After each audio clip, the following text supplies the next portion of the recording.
শ্রী গোলক বাবুকায় নমঃ। ওং তস্য গোলক ধামায় নমঃ। ওং ছাদায় নমঃ। ওং শাপায় নমঃ। ওং মশায় নমঃ। ভিন্ন স্বাদের গল্পের সমাহার চ্যানেলে আজ শুনবেন লেখক অসমঞ্জ মুখোপাধ্যায়ের লেখা একটি হাসির গল্প গোলকধাম। আশা করছি গল্পটি আপনাদের বেশ ভালো লাগবে। গল্প পাঠ ভালো লাগলে গল্পের শেষে একটা লাইক করে দেবেন, চ্যানেলটিকে সাবস্ক্রাইব করে আমার পাশে থাকবেন। তো চলুন শুরু করা যাক আজকের হাসির একটি গল্প গোলকধাম।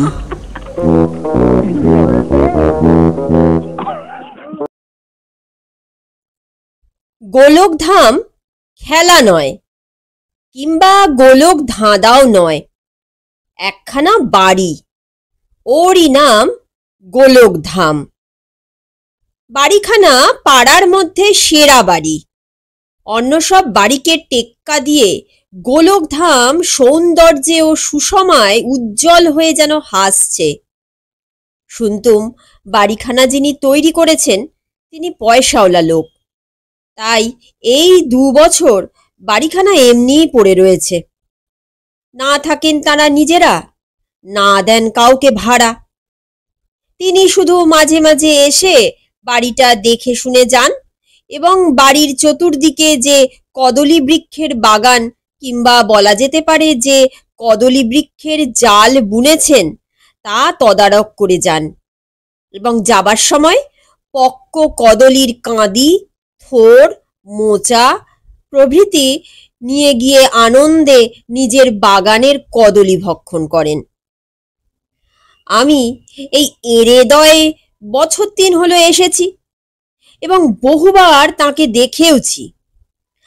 আমারই বাসার সামনে দিয়ে গিয়ে ওর মোটরকে বিটি রোডে পড়তে হয়।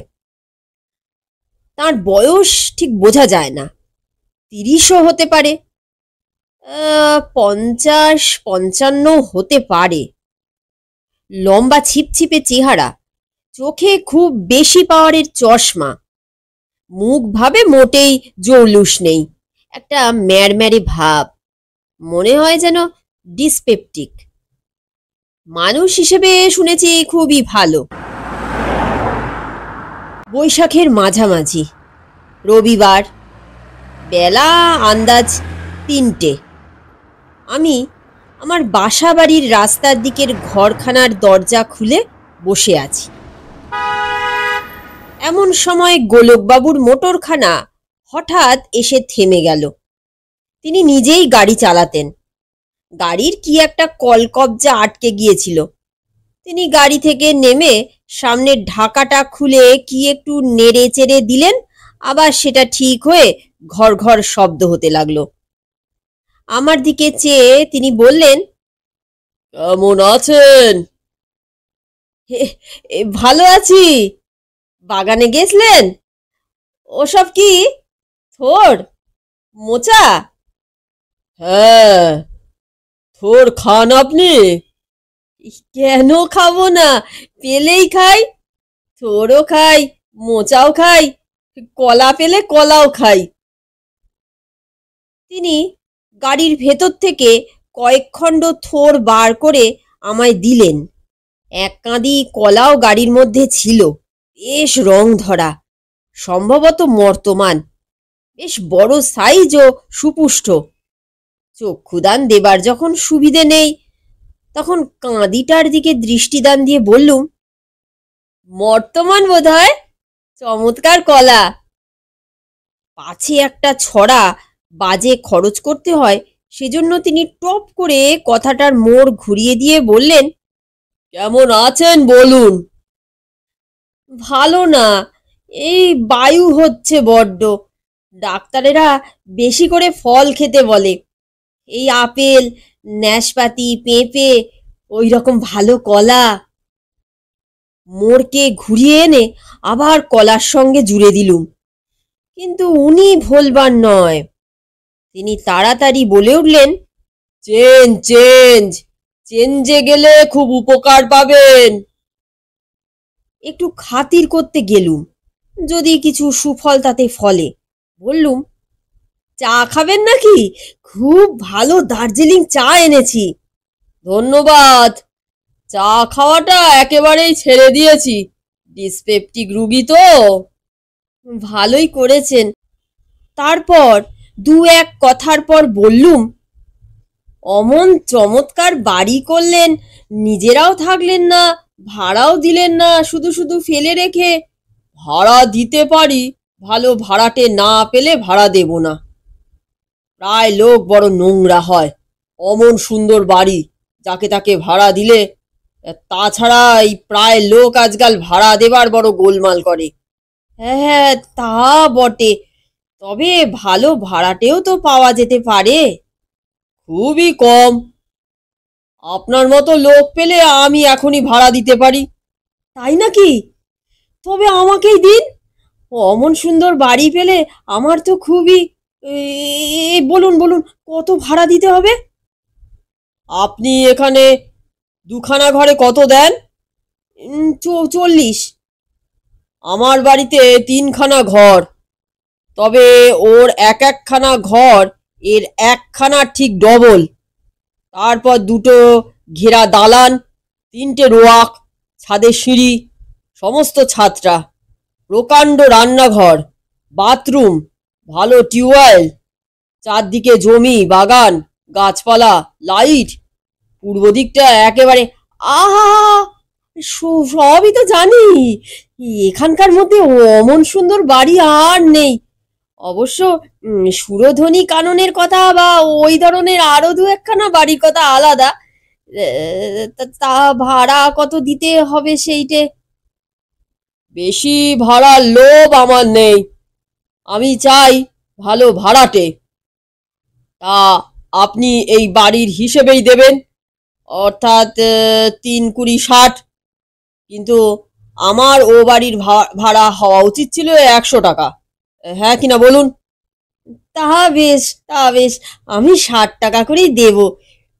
এ মাসের আর 5 দিন বাকি আছে। আমি পয়লা থেকেই আপনার বাড়িতে যাব। তার আগে 1 মাসের ভাড়াটা যদি বলেন তো অ্যাডভান্স দিয়ে দেবো, কেমন? আপনার মতো লোকের কাছ থেকে ভাড়ার জন্য আমি মোটেই ব্যস্ত নই। আর পয়লাই যে আপনাকে যেতে হবে তারও কোনো মানে নেই। আপনি ইচ্ছে করলে আজই যেতে পারেন। ভাড়া আপনি পয়লা থেকেই দেবেন। আপনার ছুরিখানা একবার দিন তো। ভাবলুম, ছুরি কেন রে বাবা, আমার গলায় বসাবে নাকি? উঠে গিয়ে ছুরিখানা এনে দিয়ে একটু সরে দাঁড়ালুম। কিন্তু গলায় নয়, বসালেন কলায়, অর্থাৎ তার কলার সেই কাঁদিটাতে। ওপর থেকে দুটো ছড়া কেটে আমার হাতে দিয়ে বললেন, ধরুন, খাবেন, খুব ভালো জাতের মর্তমান।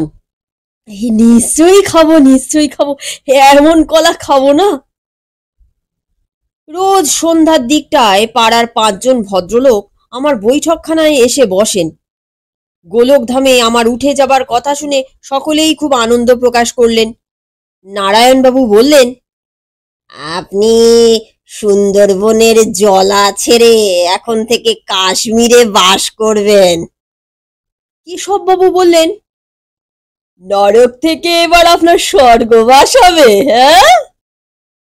অতুলবাবু বললেন, আপনি নারায়ণের একজন বড় ভক্ত, কিছু একটু সামান্য পাপে 2-3 বছর আপনাকে এখানে খুবই কষ্টে কাটাতে হয়েছে। এইবার তিনি আপনাকে সর্বসুখপূর্ণ, এই সৌন্দর্য ভরা এবং আনন্দময় নন্দনে নিয়ে গেলেন। হ্যাঁ, কি বলুন? হাসতে হাসতে এই কথাগুলো বলে আমি অতুলবাবুর বাক্য সম্পূর্ণ করে দিলুম। রাত্রে ছেলেরা খুব খুশি হয়ে বলল, হঠাৎ যে ও বাড়িটা আমাদের ভাগ্যে এভাবে হয়ে যাবে এটা আমরা কেউ স্বপ্নেও ভাবিনি বাবা। পেছনের মাঠের দিকটায় টানা বারান্দা, বর্ষায় ওটা যখন জলে ভরে যাবে তখন একখানা চেয়ার নিয়ে বারান্দায় বসলে। আর এক ছেলে বলে উঠল, সূর্যের প্রথম কিরণ আমাদের পূবের ঘরখানায় প্রথম গিয়ে পড়বে বাবা।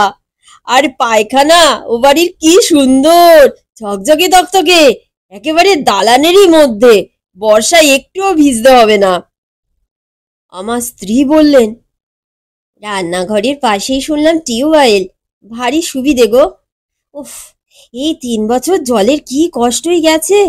পরের বাড়ি থেকে তোলা জলে স্নান করা, গা ধোয়া, রান্না করা, বাবারে উফ, কি অসুবিধে যে ভোগ করতে হয়েছে। কলা দু ছড়া পাকতে এখনো 4-5 দিন দেরি, বুঝলে? চালের জ্বালায় রেখেছো তো, ওর বাড়িতে গিয়েই ওর কলা খাবো। বিছানায় শুয়েও অনেক রাত্রি পর্যন্ত ঘুম এলো না। নারায়ণবাবুর কাশ্মীর, কেশববাবুর স্বর্গ আর অতুলবাবুর নন্দনের সুখ ও আনন্দের কথাগুলোই ঘুরে ফিরে মাথার মধ্যে ভিড় জমাতে লাগলো। আজ 3 দিন হলো নরলোক ছেড়ে গোলোকে এসে বাস করছি। বেলা 11টার মধ্যেই যেন তেন প্রকারেণ আহারাদি সেরে নিয়ে দালানের এ প্রান্তে সিঁড়ির নিচে যে হাত 2-3 জায়গা, তারই একদিকটায় 2 পাল্টা করে ভিজে শতরঞ্জি টাঙিয়ে দিয়ে সেইটুকুর মধ্যে সস্ত্রীক আশ্রয় নিয়েছি।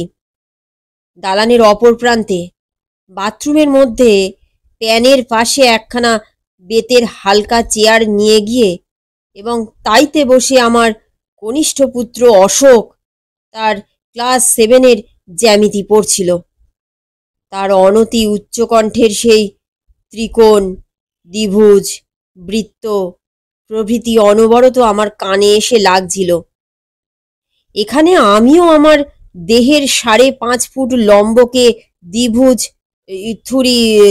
ভাঁজ করে, অর্থাৎ হাঁটু মুড়ে, কুঁকড়ে শুকরে, অর্ধেক পরিমাণ খাটো করে চোখ বুজে পড়ে আছি।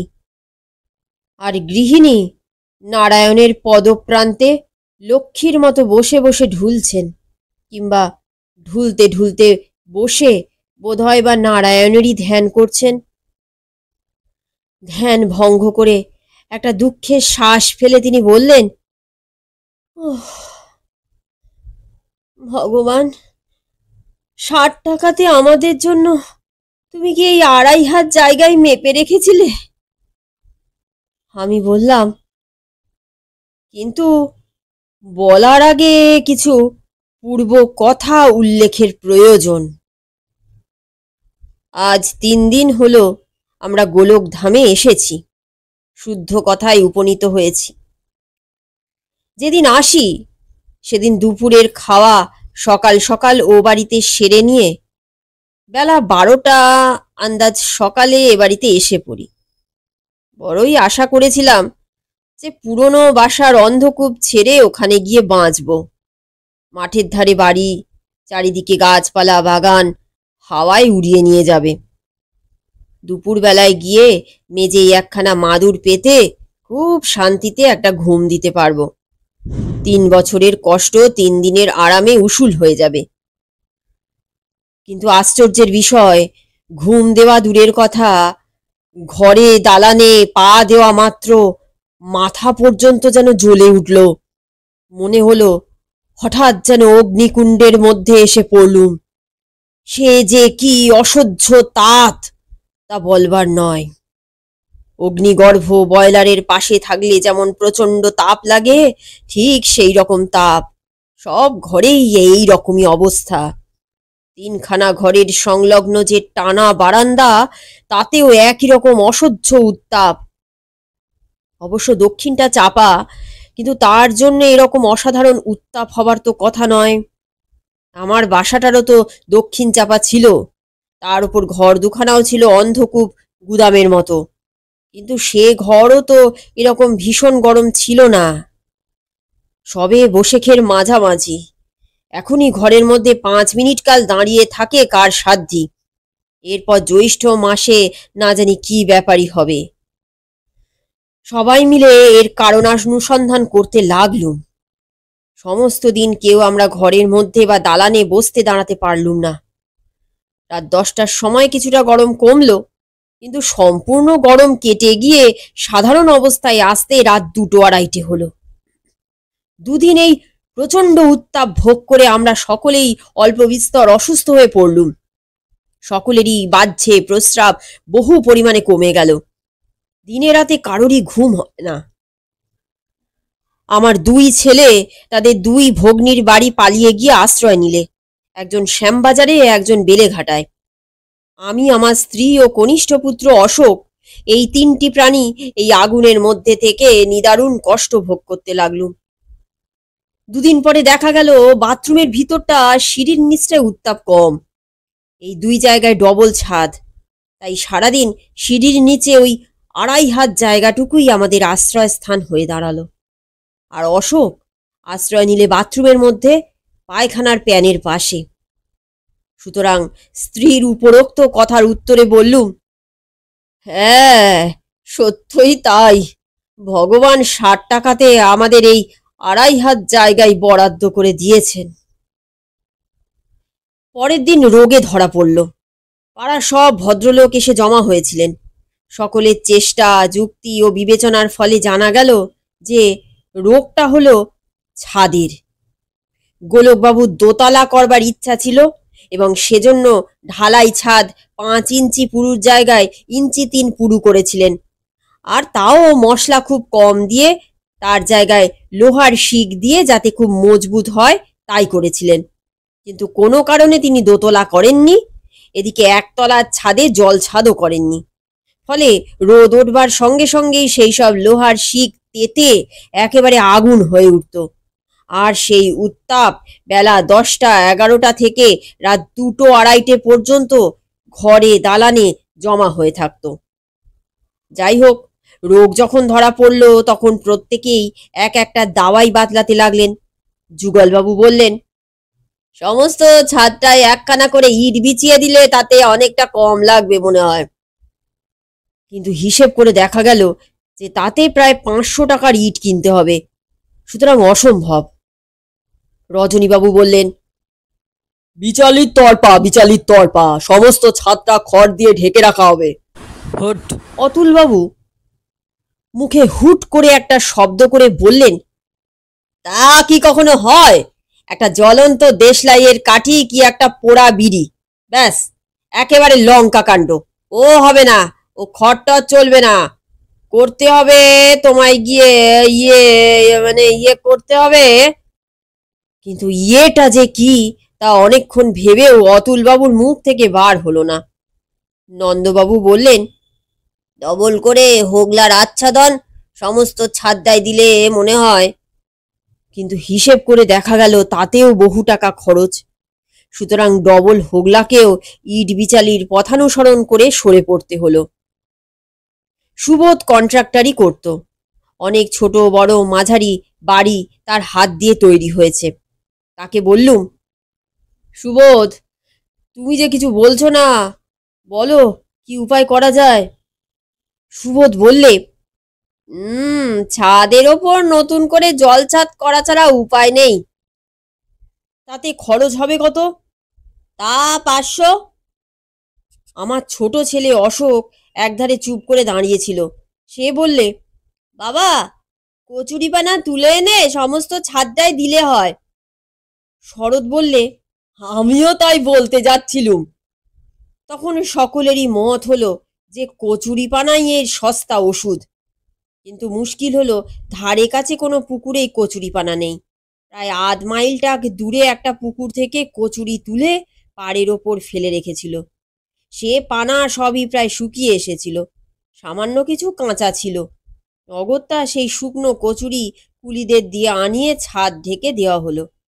কিন্তু তাতেই তো হবে না, রোজ তাতে জল দিয়ে ভিজিয়ে রাখা দরকার। সুতরাং 8 আনা করে রোজ একজন লোককে দিয়ে জল দেওয়ার ব্যবস্থা করা গেল। সুফল ফলল। সেই দিন থেকেই অভদ্র অগ্নিমূর্তি ঘর দালান ভদ্র ও ঠান্ডা মূর্তি ধারণ করল। অসাধারণ উত্তাপটা সাধারণ ধাপে নেমে এলো। কদিন ধরে দারুণ দুর্ভোগ ভোগ করে আমরা নিস্তার পেলুম। কিন্তু উত্তাপের হাত থেকে নিস্তার পেলুম বটে, কিন্তু হঠাৎ আর এক বিপদ এসে দেখা দিল। কয়েকদিন পরে একদিন সন্ধ্যার পর দেখা গেল দালানের মধ্যে একটা 1.5 3 লম্বা এবং বেশ কিছু মোটা সাপ কুণ্ডলি পাকিয়ে দেয়াল ঘেঁষে শুয়ে আছে। রংটা মেটে, হেলে বা জল ঢোড়া নয়, ঢ্যামনা অর্থাৎ ইংরেজিতে যাকে র্যাট স্নেক বলে তাও নয়। গৃহিণী তো আঁতকে উঠলেন। আমি ভয়ে ব্যস্ত হয়ে পড়লুম। ছেলে তিনটির একজনও বাড়ি নেই। আমি যে বাইরে গিয়ে কাউকে ডেকে আনবো তাও পারছি না, কারণ সেই ফাঁকে সর্পরাজ যদি সুরসুর করে ঘরের মধ্যে গিয়ে ঢোকেন। একগাছা বড় লাঠি ছিল। সেই 5 হাত লম্বা লাঠিগাছা হাতে ধরে আমি 10 হাত তফাতে দাঁড়িয়ে রইলুম। আর গৃহিণী ওদিককার ঘরের মধ্যে ঢুকে একেবারে দরজায় খিল। মায়ের শ্বাস জানলাগুলোতেও ছিটকিনি। এদিকে আমি সাপটাকে মারতেও সাহস পাচ্ছি না, কারণ এক ঘা মারলেই যদি সে ফনা তুলে আমার দিকে তেড়ে আসে। আমি শুধু পেছন ফিরে দেখে রাখছি দুঃসময় এলে পালাবার পথটা ঠিক আছে কিনা। মহা সমস্যায় পড়লুম। ভালো গোলকধামে এসেছিলুম রে বাবা। গোলকধামে এসে ভীষণ গোলক ধাঁধায় পড়া গেল দেখছি। মিনিট 10 একইভাবে কেটে গেল। সাপও নড়ে না, আমিও নড়ি না। গৃহিণীর আর কোনো সাড়া শব্দই নেই। বাইরে থেকেও কেউ আসে না। আমি সেই একভাবেই শ্মশানে হরিশ্চন্দ্রের মতো লাঠি হাতে 10 হাত দূরে দাঁড়িয়ে মহা সমস্যা ও চিন্তায় পড়লুম। এমন সময় অশোকের মাস্টার কালীবাবু এসে পড়লেন। তিনি বললেন, আরে এ হলো আপনার মেটে সাপ, মানুষকে কিচ্ছু বলে না, তাছাড়া ওদের বিষ নেই। ও ঘরের ভেতর থেকে গৃহিণী গর্জে উঠলেন, মেটে হোক আর যাই হোক, সাপ তো। আমি কিছুতেই আর এ বাড়িতে থাকবো না, তুমি কালই অন্য বাড়ি দেখো। কালী মাস্টার তাকে ভরসা দিয়ে বললেন, কোনো ভয় নেই মা, এসব জাতের সাপ নয়, এরা মানুষকে কামড়াতে জানে না। না বাবা, কিছুতেই আমি এ বাড়িতে থাকতে পারবো না। আজ যখন ইনি দেখা দিয়েছেন, তখন কাল যে তিনি দেখা দেবেন না তাকে বলতে পারে। গৃহিণীর কথার মানে এই যে 3-4 হাত লম্বা আর মোটা মেটে যখন দেখা দিয়েছে, তখন এর জাত ভাই কেউটে গোকড়ও আসতে পারে। যাই হোক, সাপটাকে কালী মাস্টার লাঠি দিয়ে মেরে পাঁচিলের ওধারে জলার মধ্যে ফেলে দিয়ে বললেন, পাশের এই জলাটাই এদের আড্ডা। জল তো শুকিয়ে যাচ্ছে, তো ওটা আপনার বাড়ি ঢুকে পড়েছে আর কি। গৃহিণী তখনও ঘরের খিল খোলেননি। তা বলে একেবারে ঘরের মধ্যে? কি সর্বনেশে কথা! কাল তাহলে আসবে বিছানার মধ্যে, পরশু এসে শুয়ে থাকবে ভাতের হাঁড়ির ভেতর। না বাবা, না বাবা, কিছুতেই আমি এ বাড়িতে থাকতে পারবো না। একটা যখন এসেছে তখন আরো আসবে, হয়তো কালই আবার আসবে। ঠিকই তাই। পরের দিন ঠিক ওই সময় দেখি পূর্ব দিককার ঘরের খাটের নিচে কালকের চেয়েও মোটা ওই জাতেরই একটা সাপ দিব্যি আরামে শুয়ে রয়েছে। এই রক্ষে যে সেদিন গৃহিণী গৃহে ছিলেন না, শ্যামবাজারে তার বড় মেয়ের বাড়ি গেছিলেন। আগের দিনের চেয়ে আমার ভয় অনেকটা কমে গিয়েছিল। সেদিন আমার 24-25 বছরের ছেলে অশেষ বাড়িতেই ছিল। অশেষ আর আমি দুজনে লাঠির পর লাঠি মেরে তার ভবলীলা সাঙ্গ করলুম। কিন্তু আশ্চর্যের কথা, লাঠির আঘাতে তার মোটা পেটটা ফেটে গিয়ে রামায়ণের সেই অহিরাবণের ছেলে মহিরাবণের মতো 5-7টা বাচ্চা কিলবিল করে বেরিয়ে পড়ল। দেখতে দেখতে আরো আরো আরো সব শুদ্ধ গোটা 15 হবে। সেগুলোকেও মারা হলো এবং সবগুলোকে বাইরের জলাটায় ফেলে দেওয়া হলো। কতকটা ভয়ে, কতকটা পরিশ্রমে আমি দেহে ও মনে খুবই ক্লান্ত হয়ে পড়েছিলুম। খাটের ওপর শুয়ে পড়লুম। শুয়ে শুয়ে নানা রকম আকাশ পাতাল ভাবতে লাগলুম। সাপের ডিম হয় এই তো জানি, পেট ফেটে বাচ্চা বেরোয়, এ তো অদ্ভুত ব্যাপার। এখন করা যায় কি? আজ একেবারে শোবার ঘরের মধ্যে গৃহিণীর কথা তো উড়িয়ে দিতেও পারি না যে ইনি যখন এসেছেন তখন তিনিও একদিন আসতে পারেন। মহা চিন্তায় পড়লুম কি করা যায়। পরের দিন গৃহিণী সকালেই এড়েদয়ে এলেন। সাপের কথা সবই শুনলেন, কিন্তু একটি কথাও মুখ দিয়ে উচ্চারণ করলেন না। শুধু গুম হয়ে মিনিট 2-3 নির্বাক অবস্থায় বসে রইলেন। তাকে ভরসা দেবার অভিপ্রায় বললাম, এরা দেখতে সাপেরই মতো, কিন্তু বোধহয় সর্পশ্রেণীর নয়। তেমনি গম্ভীরভাবে গৃহিণী বললেন, না, ওরা ব্যাঘ্র কিংবা বেড়াল শ্রেণীর।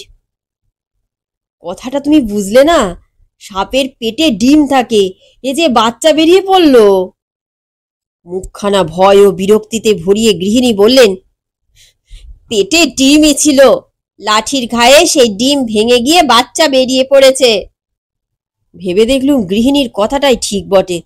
মনে মনে লজ্জিত হয়ে পড়লুম। যাই হোক, মহা চিন্তার মধ্যে পড়লুম। ছাদ গরমের হাত থেকে যা হোক কতকটা নিষ্কৃতি পেলাম, এখন আবার এ নতুন উপসর্গ। সাপের হাত থেকে নিষ্কৃতি পায় কি করে?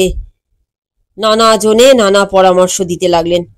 তার মধ্যে হলুদ ও লঙ্কা পোড়ার ধোঁয়া দেওয়াটাই সকলে সমর্থন করলেন। 2.5 সের হলুদ ও 1 সের লঙ্কা আনানো হলো।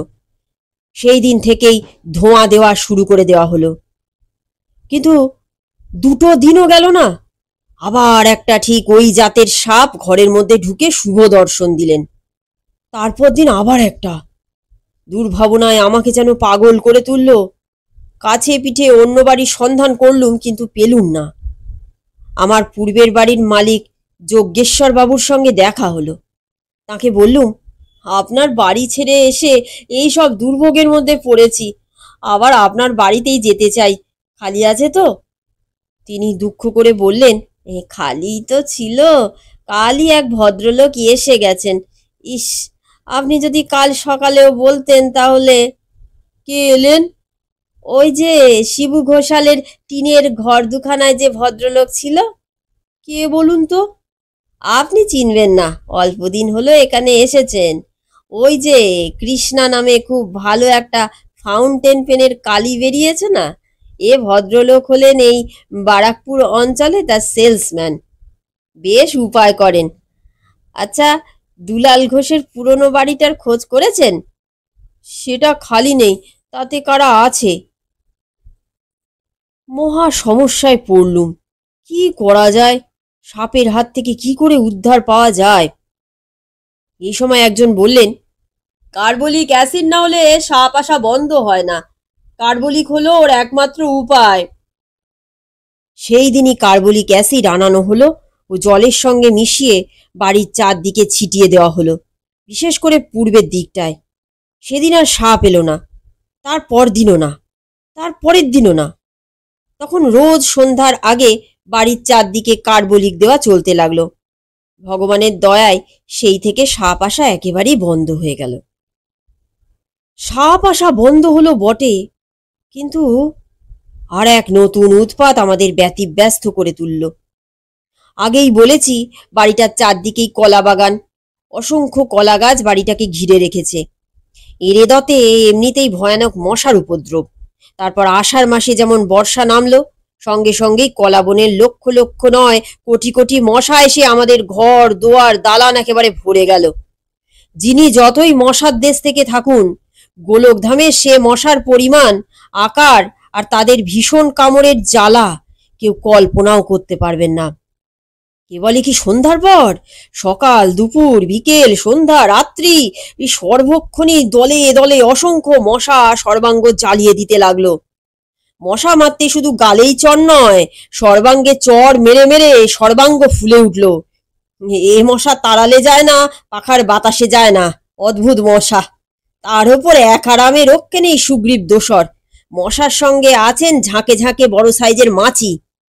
এই দুই প্রবল শক্তিশালী কম্বাইন্ড ফোর্স 3 দিনের মধ্যে আমাদের একেবারে কাবু করে ফেলল।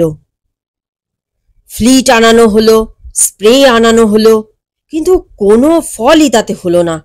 ফ্লিটের বিশ্রী কড়া গন্ধে আমাদের মাথা ধরতে লাগলো। আমরাই কাবু হয়ে সরে যেতে লাগলুম, কিন্তু মশক মক্ষিকার কিছুই হলো না। সামান্য কিছু সময়ের জন্য তারা গা ঢাকা দিত বটে, কিন্তু আবার যাকে তাই। বাতাস করবার জন্য 2 ডজন হাত পাখা ও 6টা বাড়তি মশারি কিনে আনা হলো। কিন্তু দিনরাত তো আর খাওয়া দাওয়া কাজকর্ম ছেড়ে দিয়ে মশারির মধ্যে ঠুঁটো জগন্নাথ হয়ে বসে থাকা চলে না। কি করা যায়? ভেবে দেখলুম, কিছুই করা যায় না। মানুষ হালে পানি না পেলে, অর্থাৎ কোনো উপায় করতে না পারলে যা করে থাকে তাই করতে লাগলুম, অর্থাৎ ভগবানকে ডাকতে লাগলুম। তাই কি এক মনে নিশ্চিন্তে ডাকবার উপায় আছে? সঙ্গে সঙ্গে অসংখ্য মশা এসে কপালে, মুখে, কানে, ঘাড়ে, পিঠে, পেটে, পায়ে, অলিতে গলিতে তীব্র দংশন করে জ্বালিয়ে দিতে থাকে।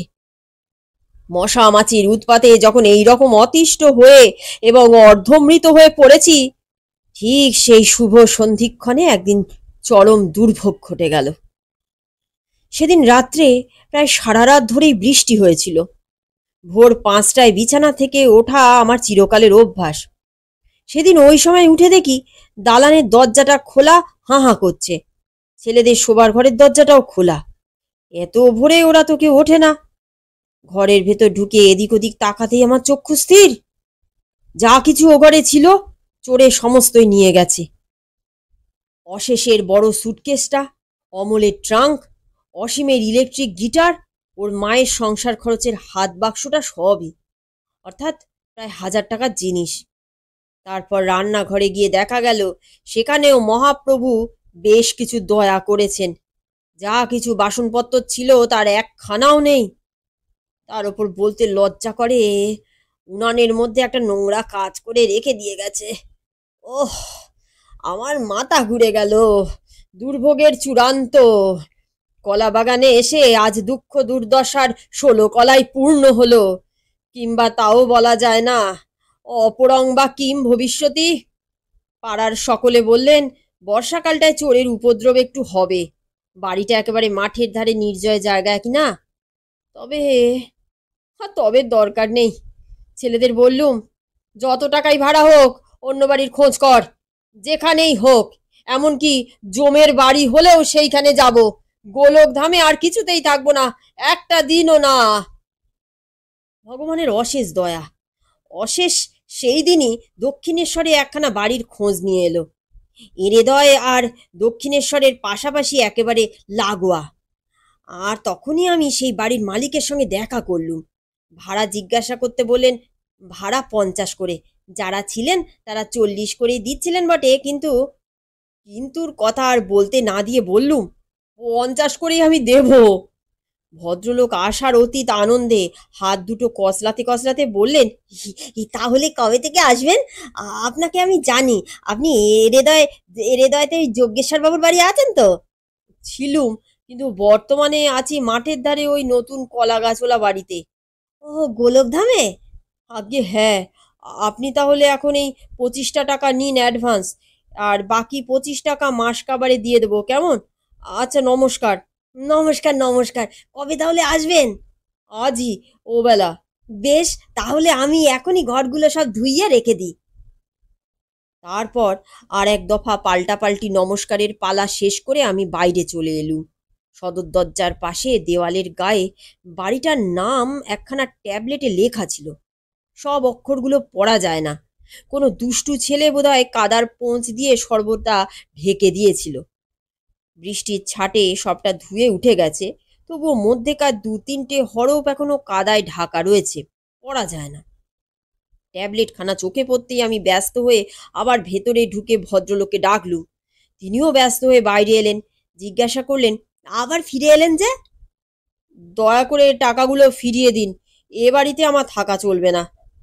ভদ্রলোক খুব বিস্মিত ও ব্যস্ত হয়ে জিজ্ঞাসা করলেন, কেন কেন কেন? আপনার বাড়ির নাম তো গোলকধাম। আজ্ঞে না, গোবিন্দধাম।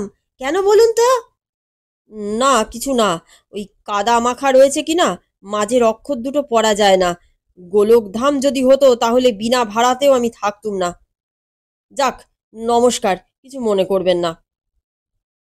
ভদ্রলোক এতই বিস্মিত হয়েছিলেন যে এবার আমার নমস্কারের উত্তরে প্রতি নমস্কারের কথাটা তাঁর খেয়ালই হলো না। আমি সদর দরজার কাছ বরাবর যখন চলে এসেছি, তখন তার কণ্ঠস্বর আমার কানে এসে বাজল। বাবাই নামটা দিয়ে গেছিলেন, তার নাম গোবিন্দপ্রসাদ চট্টোপাধ্যায়। তিনি প্রায়... বাকি কথাগুলো আর শুনতে পেলুম না, শোনবার আবশ্যকও ছিল না। সেই দিন অপরাহ্নেই গোলকধাম ছেড়ে গোবিন্দ ধামে এসে পড়লুম এবং এসে যেন নবজন্ম লাভ করলুম। রিকশায় উঠবার সময় দেখলুম আমার সেই ছোট ছেলে অশোক হেঁট হয়ে যেন খানিকটা মাটি তুলে নিচ্ছে। আমি বললুম, নে নে, খানিকটা মাটি নিয়ে আয়। গোলকধামের পুণ্য মৃত্তিকা একটু ঘরে রাখা ভালো। অশোক বললে, মাটি নয় বাবা, একটা পাথরের গুলি। রিকশায় চেপে বারবার বাড়িটার দিকে চেয়ে চেয়ে দেখতে লাগলুম। 3 মাস এখানে থেকে বুঝতে পেরেছিলুম, শুধু বোঝা নয়, হাড়ে হাড়ে বুঝতে পেরেছিলুম যে সত্যই এটা গোলকধাম, অর্থাৎ বৈকুণ্ঠ। তবে লক্ষ্মীনারায়ণের সে বৈকুণ্ঠ নয়। গত যুগে নীলকর সাহেব নারায়ণদের ও কোনো কোনো জমিদারের কাছারি বাড়িতে অবাধ্য প্রজাকে পীড়ন ও শাসন করবার জন্য যে বৈকুণ্ঠ থাকত, এ হলো সেই বৈকুণ্ঠ। সে বৈকুণ্ঠে যে 3 দিন থাকতো, তাকে আধমরা হয়ে বেরিয়ে আসতে হতো। শ্রী ভগবানের অপার কৃপায় আমি প্রায় 3 মাস এ বৈকুণ্ঠে কাটিয়ে সুস্থ শরীরে ও বহাল তবিয়তে বেরিয়ে আসতে পারলুম। সুতরাং আসবার সেই শুভক্ষণে আমি প্রাণ খুলে মনে মনে গোলকধামের স্তুতিগান গেয়ে তাঁকে ওর তাঁর মালিককে নমস্কার জানিয়ে বললাম, ওং শ্রী গোলক বাবুকায় নমঃ, ওং তস্য গোলক ধামায় নমঃ, ওং ছাদায় নমঃ, ওং শাপায় নমঃ, ওং মশায় নমঃ, ওং চোরায় নমঃ, ওং নমো নমো নমঃ।